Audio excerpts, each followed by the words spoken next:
Hey, it's Dr. Tartt, and I want to talk to you about one of the mistakes I see happening so much. It's called self erasure.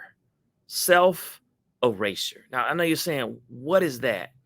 It's where in a relationship you somehow some way manage to erase your feelings and your thoughts and your needs in a relationship. So you're saying that is that me? So if you're the kind of person that say, it's not about me, it's about you. All right. Don't worry about me. I'll eat last. I'm gonna make sure that all of y'all are fed and I'm gonna eat last. Or you go into a relationship and you're not really sure what you want. You just focus on meeting that other person's needs. That's your primary focus. You meet their needs, and then you say, "Well, that'll come back around to me, but I won't speak on it." Right? So, why would someone do that? Right? I want you to think about a story. Like, say there's two people getting married, or instead of doing their wedding vows, they give each other handwritten needs in the marriage. But the night before, one person erases all their needs and just gives the person a blank piece of paper, right? And then they get into the marriage and they realize, you know what, my needs are not being met. And the other person said, but you didn't write any needs down. How can I meet needs that you didn't write down?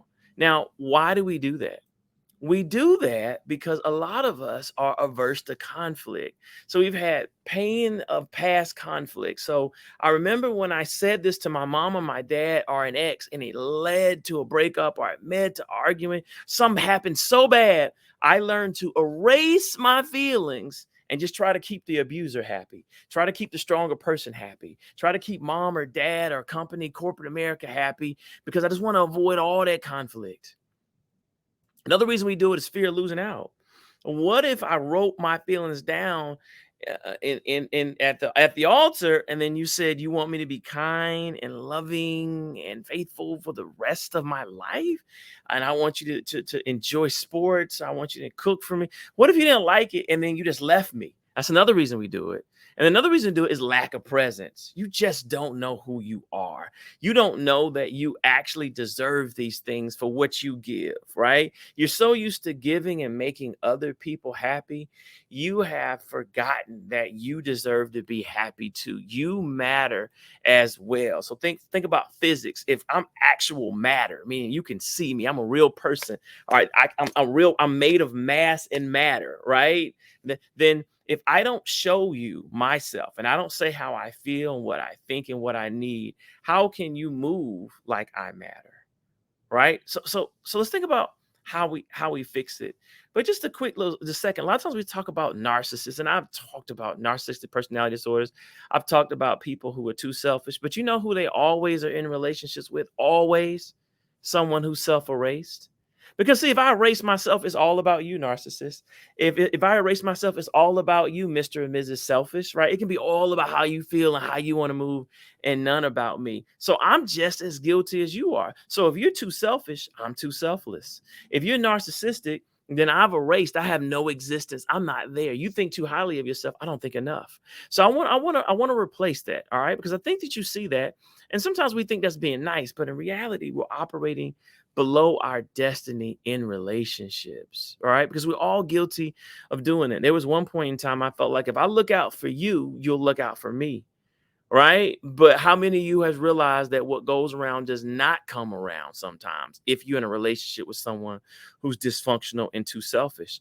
The flip side of that is some of us are in relationships with people who could change if you just speak up.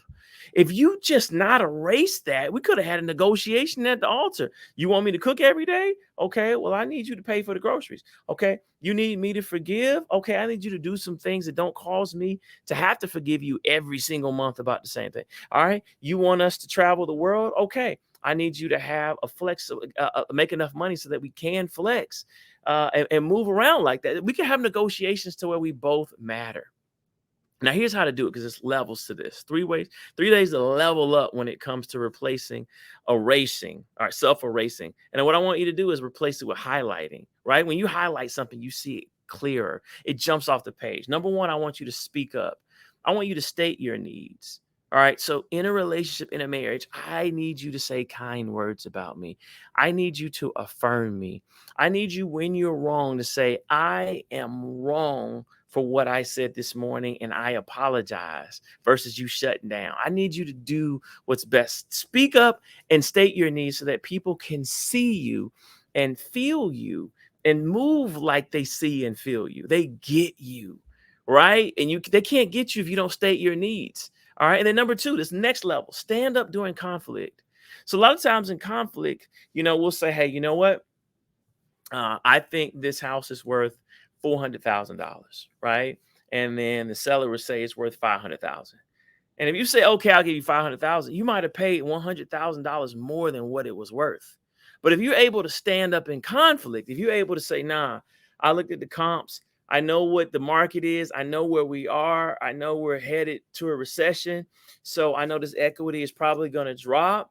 I'm solid on 400, right? And then you allow them to consider if that's a deal they want to take, right? In a relationship that could look like, you know what? I know you want me to just make this about you and move again because of your job, but I have friends here. I have a base here. It doesn't work for me. So I'm going to need you to find a job that allows you to be here or travel less without moving because I like it here. I know that's how you feel, but this is how I feel. Don't erase yourself. At least have an impasse. That's called necessary conflict. For those of you that run away from conflict, you're never going to be seen in relationships. Sometimes you have to stand up and just say, we have an impasse. You feel how you feel. I feel how I feel. And then let's negotiate so that both of us, at our basic level, let's rock, paper, scissors, shoot.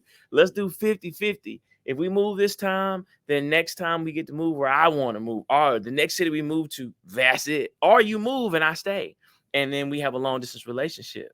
Right? Y'all feel me? That way you can be seen versus giving up how you feel all the time in relationships, because that's going to build up bitterness and resentment. Because what you're doing is you're getting the bitter part. The relationship for you is bitter. The family part for you is bitter. The business deal for you is bitter, right? And it's bitter for a reason, and you don't feel good inside, right? Because what you've gotten is the bitter end of the deal. When you should have said, "Nah, it needs to be good for me too, for my soul." Right. And then number three, I need you to move up, behave like you have value, and just say, hey, you know what? If you believe that you can be in a relationship with someone like me and not give what I give to you, then try your luck. So right now, I'm not going to do another thing on your list. All right. I've done 5 things for you and you've done only one for me. I'm going to wait for you to do 2, 3, 4, and 5 before I do 6. All right? That's how we're going to move. All right. If I'm working at the company and today's price is not yesterday's price, because I'm so much better than I was 2 years ago and you're paying me the same.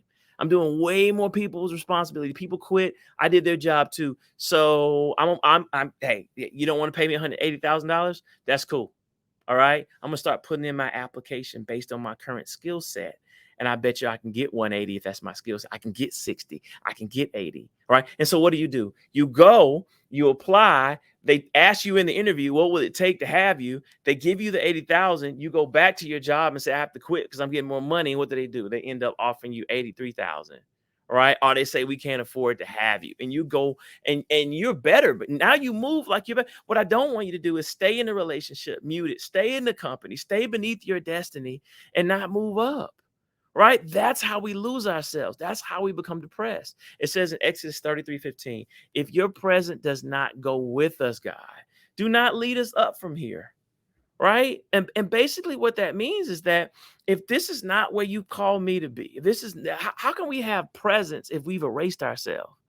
God made us specific and unique. And he wants you to have value in your relationship. He wants to have value at work. He wants you to have value in your family. Right? Some of y'all need to just activate and move on this right now, because God does not want you to stay where you are. He wants you to stop self-erasing and instead highlight and just stay right there and say, I know I'm all that.